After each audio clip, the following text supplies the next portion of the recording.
Now, when I was a boy in school, I'll go back to this because my experience may not be, I don't know how typical it would be of children brought up in the United States in a religious environment. But my experience in England was quite fascinating. About, you know, when one is baptized as a child, and you don't know anything about it, and your godfathers and godmothers are your sponsors. And then there comes a time when you are about to enter into puberty, when you are confirmed, when you undertake for yourself your own baptismal vows that were made on behalf of you. And in England, confirmation into the Church of England, which is Episcopalian in this country, confirmation is preceded by instruction. And this instruction consisted very largely of lessons in church history, because the British approach to religion is peculiarly archaeological. It is based on the great past, the great Christian saints and heroes. And it's really quite interesting, because it somehow associates you and puts you in the tradition of King Arthur and the Knights of the Round Table and all that sort of thing. But the time comes when every candidate for confirmation has a private talk with the school chaplain. And obviously, in every process of initiation into mysteries, from time immemorial, there has been the passing on of a secret. And so there's a certain anticipation about this very private communication, because you would think if you are being initiated into a religion, what the secret consists of is some marvelous information about the nature of God, or the fundamental reason for being, and so on. But not so in this case. The initiatory secret talk was a serious lecture on the evils of masturbation.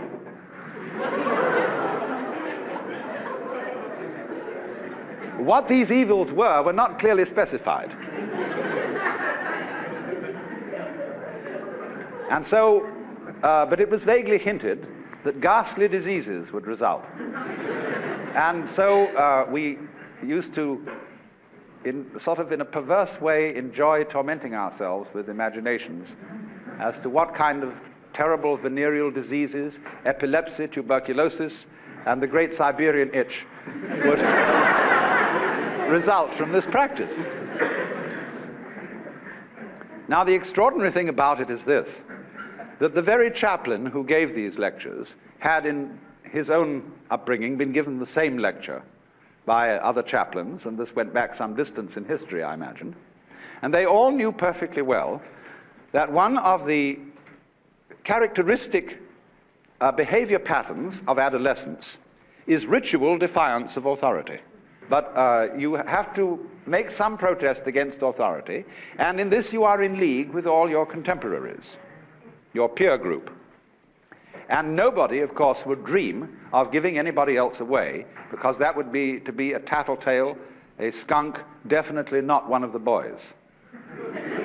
And so, therefore, quite obviously, masturbation provided the ideal outlet for this ritual defiance, because it was fun, it was also an assertion of masculinity, and it was very, very wicked.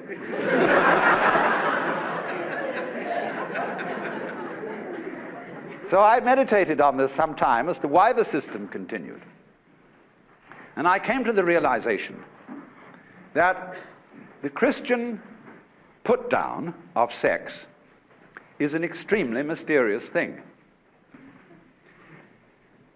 In the religious background of the Western world, we have in the main two traditions, one Semitic and one Greek.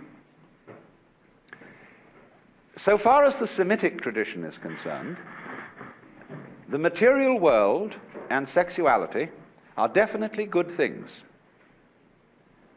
Both Jews and Muslims think that God's creation of beautiful women was a grand idea. In the Arabic book, which is their Islamic version of the Kama Sutra, known as the Perfumed Garden, the book opens with a prayer to Allah, which is a thanksgiving, a very full, detailed thanksgiving for the loveliness of women, with which Allah has blessed mankind. And in the book of Proverbs, we are enjoined to enjoy our wives while they are young. But on the whole, it is the Semitic belief that sexuality is justified solely for purposes of reproduction of the species. This makes it good in the eyes of God, and sexual energy should not really be wasted for other purposes. That's the limitation put on it. Now, on the other hand, we have a Greek tradition which is peculiar in that it is strongly influenced by a dualistic view of the universe, in which material existence is conceived as a trap, as a fall into turgid, clogging matter which is antagonistic to the lightness and freedom of the spirit. And therefore, for certain kinds of Greek religion, among which we must name the Orphic mysteries, the Neoplatonic point of view, and the later Gnostic points of view, being saved means being delivered from material existence into a purely spiritual state. From this point of view, sexual involvement is the very archetype of material involvement. Mater, mother, matter, matter are really the same word. And so the love of woman is the great snare. This is incidentally a doctrine invented by men.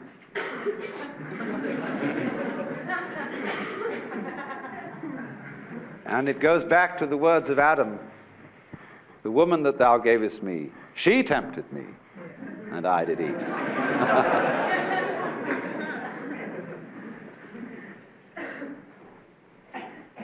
Now, in the development of Christian theology, from approximately the time of St. Paul through the beginning of the Renaissance, it was universally held that sex was a bad thing. You should read St. Augustine on this. He said that in the Garden of Eden, before the fall, reproduction took place in just the same way and with just the same lack of excitement as one excretes or passes water, and there was no shameful excitation of the sexual parts. And the whole attitude of the Church Fathers in those centuries was that the virgin state was immensely superior spiritually to the married state, and that sexual relationships were excusable only within the bonds of marriage and for the sole purposes of reproduction. And the manuals, the moral penitentiaries of the theologians of the Middle Ages list all sorts of penances that must be said even by married couples who performed sexual intercourse on the night before attending Mass, worse still before receiving Holy Communion, and of course it must utterly be avoided on certain great church festivals. So although in theory marriage is a sacrament which somehow blesses this peculiar relationship, there is a definite attitude that it is after all dirty and not very nice. Now you must realize too that in those days the institution of marriage was not what it is today. Marriage at the time of the rise and development of Christianity was a social institution for alliances between families. You did not marry the person of your own choice except under the most peculiar circumstances. You married the girl your family picked out for you, and they thought it over carefully, from its political point of view, as well as from the point of view of eugenics, and whether this was a good, healthy girl, and whether this was a good, healthy man, and they had an economic bargaining about it, and you married this girl. You weren't necessarily in love with her. And it was perfectly well understood in the secular world that on the side you had other arrangements. You had, if you could afford them, concubines, or even second and third and fourth wives. And these subsidiary wives were, there was a somewhat more choice open to you in getting those than in the first one. First one is definitely a family arrangement. Now that's the context of it, don't forget that. So what the church was saying was only that woman should be your bedfellow whose marriage has been arranged by paternal authority. The idea of romantic love does not arise in connection with marriage until the troubadour cults of southern France, of Provence, in the late Middle Ages, when there begins to be this idea of the idealization of a woman as the inspiring goddess, almost, of the knight errant. Dante's Beatrice is the inspiring woman who leads him to heaven.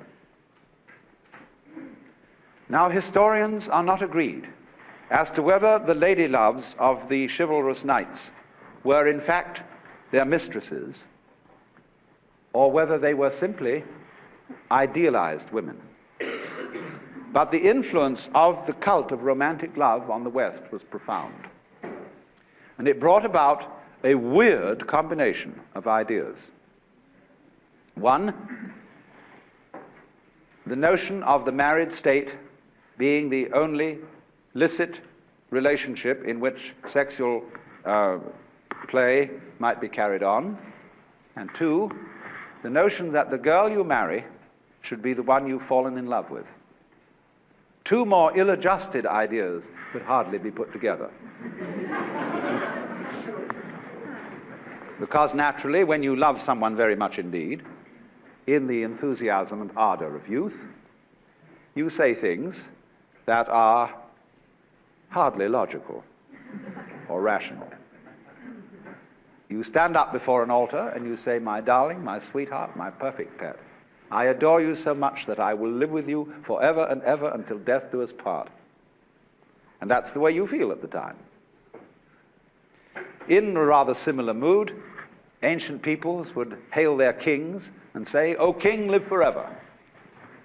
Obviously, this was not literally meant. They were just wishing him a long life. But to live forever, no, sir. No mortal does that. So the trouble was, you see, that when certain kinds of extravagant poetic expressions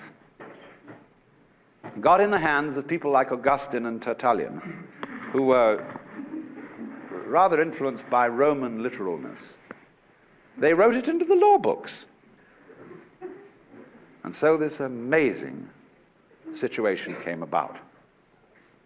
But we still have not fully explored the subtlety of it. Let us consider certain periods when this attitude of prudism towards sexuality was in an ascendancy. Nearest to our times is the bourgeois revolution, you might call it, in Victorian England and the United States. We all say Victorian as an adjective to indicate Grundyism, extreme monogamy, a definite disgust for all things sexual. And yet, when we really go into the history of the Victorian period, we find that it was an extremely lascivious epoch. One has only to look at the lushness of Victorian furniture to realize that chairs are disguised women. That the way even piano legs are shaped. I mean, this kind of thing is throughout Victorian art forms. And the conduct of the British aristocracy during that period beggared description. People like Freud and Havelock Ellis made a certain mistake. They said about the church and about religion in general that it was nothing but a form of sublimated sex. They said these people, for curious reasons, suppress sex. And therefore it becomes a very powerful force for them. You must remember, of course, that they worked on a hydraulic analogy of human psychology, that they liken it all to a river. If you dammed it up, it would burst the dam. It doesn't actually follow that human psychology is hydraulic. But this is the metaphor they used. Now, they said the church has repressed sex. But actually, if you look at its symbolism, it is nothing but an expression of sex. Everything is reduced to libido as the fundamental reality. And the church replied, it's nothing of the kind. We deny this. We think that this reduction of everything to sex is just a way of attacking holy things. And on the contrary, we would say that people who are fascinated with sex and make it their god are repressing religion. Now, the problem in this debate, everybody missed the boat. The church should have been in the position to say to Freud, well, of course, thank you very much. Yes, indeed, our symbolism is sexual. The steeples on our churches, the vesicle-shaped windows and so heraldic shields on which we put images of the crucifix or the Virgin Mother of God. These are all quite plainly sexual, but you see, the sexual biology, in its turn, reveals the mysteries of the universe. Sex is not mere sex. Sex is a holy thing, and is one of the most marvelous revelations of the divine. But imagine, the church just couldn't say that. If you look at Tibetan Buddhist iconography, their images, or you look in Hindu temples, you will find things that Europeans and Americans have never been able to understand. Here are images of Buddhas and of the gods engaged in amazing diversions with their female counterparts. And everybody thinks that these are kind of dirty sculptures. Now, they're nothing of the kind. They are saying to the people who look at them, the play of man and woman is on that level, on the level of biology, a reflection of the fundamental play of the cosmos. The play of the positive and negative principles, of the light and the dark, of the mental and the material, they all play together. And the function of sexual play is not merely the survival and utilitarian function of reproducing the species, as it is among animals to a very large extent. What peculiarly distinguishes human sexuality is that it brings the partners closer and closer to each other in an intense state of united feeling. In other words, it is a sacrament, the outward and visible sign of an inward and spiritual grace bringing about love. And so, if that is peculiar to human beings, it is perfect nonsense to degrade human sexuality by saying it should only be carried on in the way that the animals do theirs,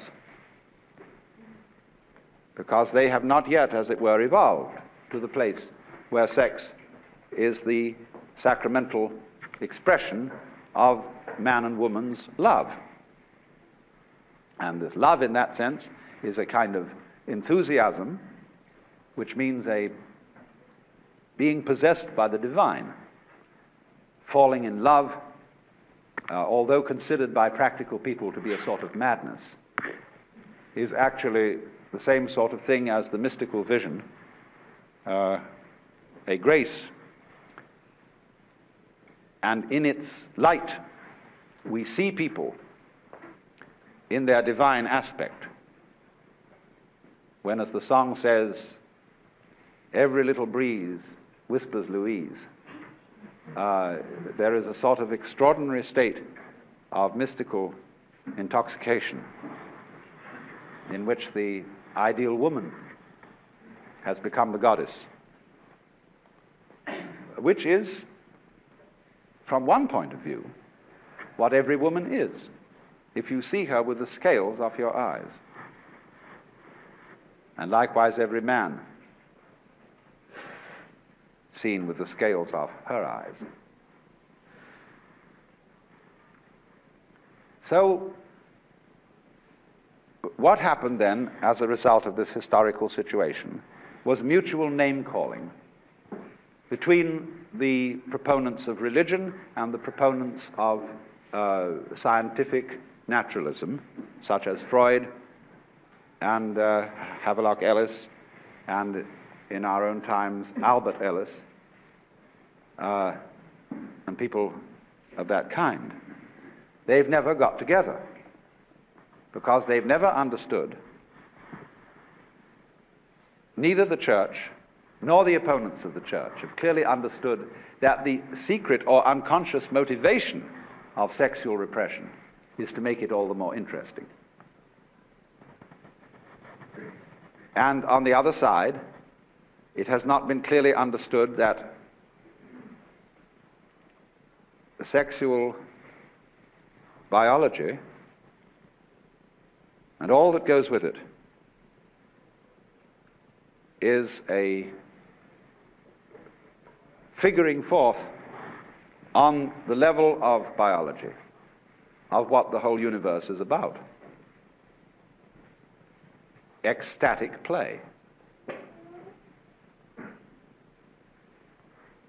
So as a result, there has been a kind of compromise. Today in ecclesiastical circles, sex is being damned with faint praise. People are saying, after all, yes, sex was made by God, and we should remember the Jewish point of view.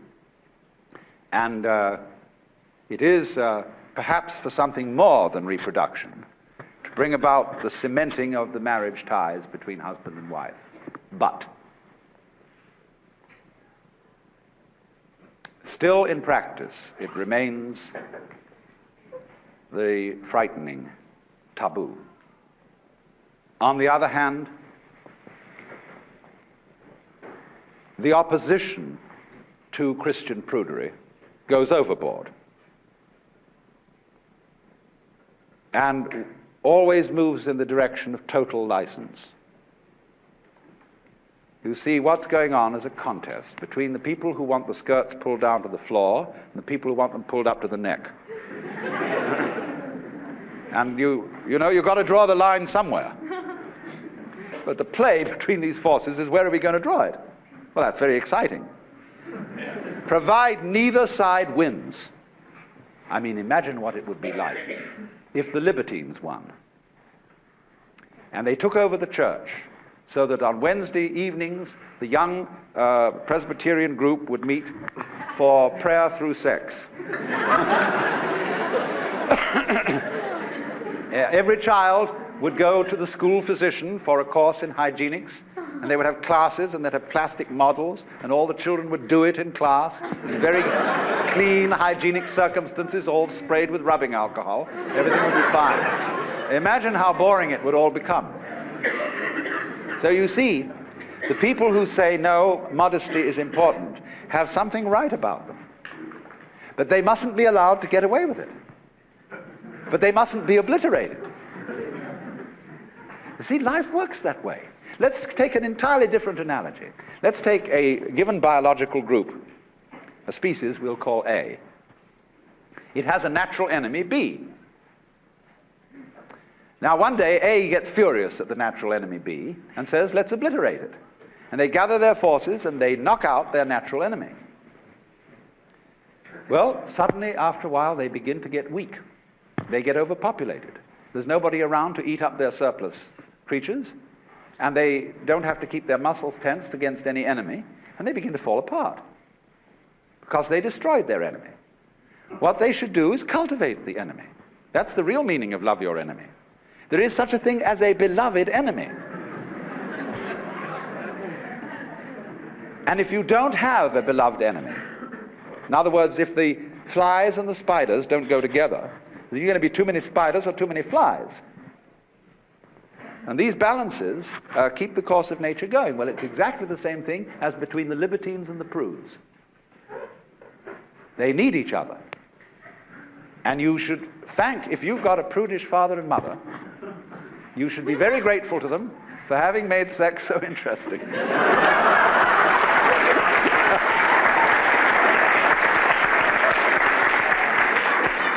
So don't defy them completely. Don't go around campus with placards bearing 4-letter words, because that's going to spoil the show.